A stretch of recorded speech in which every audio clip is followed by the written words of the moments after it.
Hi everybody, this is Agnes from Sediment, and today let's talk about few things in the wine industry I wish we would leave in 2025.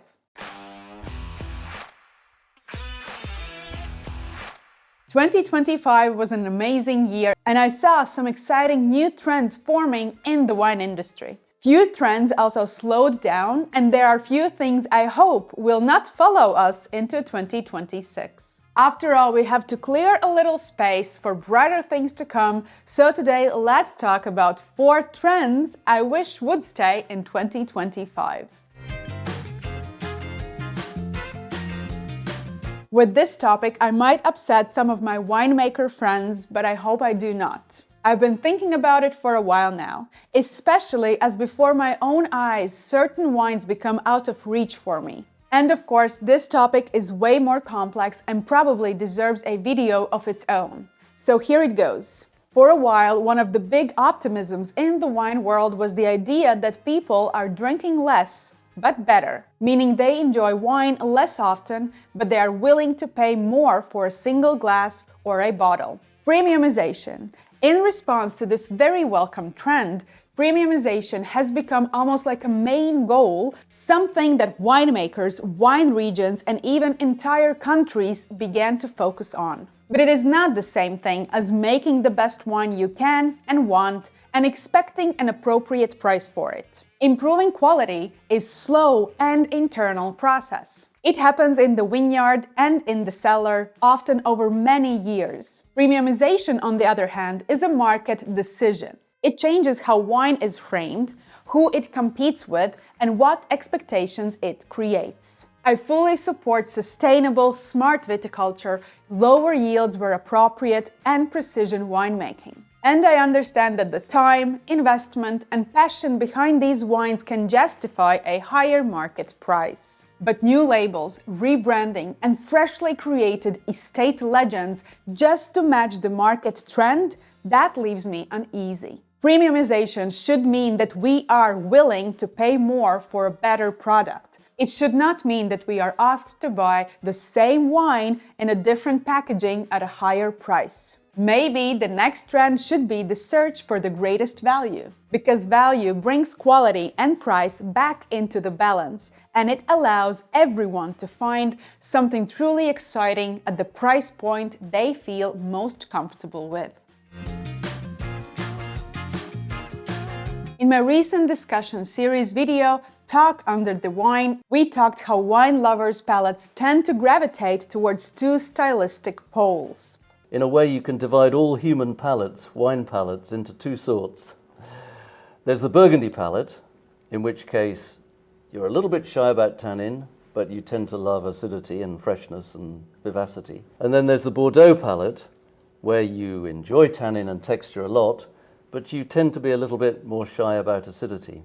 And I feel that I am leaning more towards the Burgundy palate, but as with everything in life, balance is the key. Acidity is an extremely important element in wine, how it is integrated, how it balances with other components, and how it shapes the palate. But acidity alone is not quality. It is a textural element. I want acidity to be wrapped in flavors with body and mid-palate presence. And when it comes to best examples, I want my wines to be able to age. Yes, acidity is one of the technical parameters that provides wine's aging capacity, but we are not praising wine simply for its ability not to turn into a vinegar. We praise wine for its flavor complexity. And if acidity is all there ever was, then acidity is all that will be left after cellaring. As with any fruit, the differences really arise as the fruit ripens. All tomatoes taste the same when they are green, but once they are ripe, you will notice that some are sweeter and others are more acidic. Even the color differs. The same goes for apples and the same goes for grapes. So if a winemaker is harvesting for acidity and lower alcohol, in some cases they might be sacrificing flavors. Underripe examples of Gewürztraminer or Riesling can be indistinguishable in the glass. I still remember my conversation with Martin Nigel. He noted that wines made from the ripest fruit, not overripe, I want to stress that, remember, it's all about balance, showed great capacity for aging, even though on paper their total acidity was significantly lower or their pH higher than wines from cooler vintages. And that is not puzzling at all because it is also flavor that contributes to wine's aging capacity. Let's aim for balance and flavors and leave dogmatic, acidity-first driven harvests in the past. Globally, wine consumption is under pressure, and in many traditional markets, it is dropping. It is one of the most pressing topics in the wine world right now. And on every corner, you hear the very same question asked: are we all doomed? Personally, I see a lot of reason for optimism. In my opinion, wine is already closely linked with moderate alcohol consumption. Wine tastings are never without water, spittoons, and at least some kind of snacks. It is not a beverage that you finish in one or few gulps. It actually encourages slower sipping, often over course of a meal. And wine definitely offers pleasures far beyond a simple buzz. So wine is in a much better position than any other alcoholic beverage will ever be. But we must lose snobism. What are you drinking? Throw that out here, drink something proper. And it goes both ways. Oh, you like New Zealand Sauvignon Blanc or classic left bank Bordeaux? Nah, I don't drink those big regions. I rather enjoy Maturana Blanca from Rioja or País from Chile. Two of my guests on the No Sediment podcast, Constantine Baum and Pauline Vicard, told me that they don't think wine should become simpler. We should make sure that wine keeps its mystery and that it is something more elevated than like a normal food product, that it's something that is kind of magical in its own way and allows you to travel in time and to other places very efficiently just by pulling that cork, you know. But I don't think that simplifying wine is the answer most of the time. And again, it really depends on the audience you're talking to. I think the complexity of wine is part of what attracts people to wine.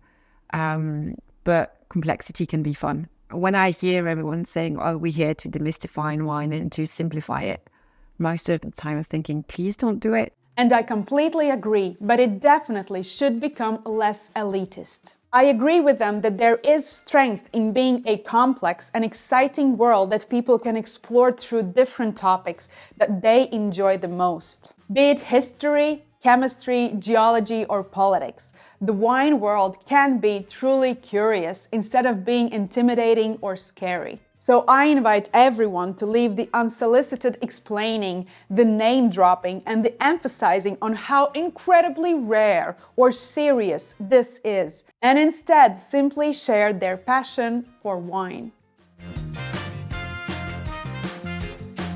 Between my studies and my YouTube videos, I get to interact with a lot of people daily. Some come to me for advice when they are choosing wines. We talk, taste, and discuss many aspects of wine. But there are people who trust wine apps more than they trust any advice from me or my industry colleagues. And what I have found increasingly interesting is how many people simply refuse to try any wine that is rated below 4.5 on Vivino or other apps. That frustrates me because in the times when wine is trying to become more human, in times when we have to value human interaction more than anything else, there are people who choose algorithms and superficial tasting notes instead. With majority of these apps, the ones who win are those that shout the loudest, whether it is a large brand that collaborates with the app or a huge ego that rates wines at every opportunity and perhaps feels that no one really deserves a perfect score. And some wines can easily get lost in translation. Did I ever tell you a story about Vin Jaune? My friends went to Bordeaux for grape harvest. After a long, hard day, they bought a bottle of Vin Jaune, brought it back to their camp, opened it, and all agreed that the wine was faulty. They brought it back to the shop, exchanged it, and when they opened the bottle next day, it was faulty again. Later, when they shared this story with some other wine professionals, they were educated that this is the style. It is made like that. And now, understanding the wine just a little bit better, they truly enjoyed it. They even wrote to me that it was one of the most exciting bottles they have ever had. Vin Jaune didn't change between those two bottles, their understanding did. That's why I believe curiosity and the willingness to be surprised matters more than scores. And it could be that blindly trusting algorithms, be it created by the marketing team or advised by people who are still learning, as in the case of my friends, we might miss something truly amazing. Thank you very much for watching this video. Please let me know in the comment section below which trends you have seen in 2025 and you wish would stay in 2025. And maybe there are some trends that you would like to blossom in 2026. May you all have joyful, bubbly, and prosperous 2026, and make sure to watch this video next.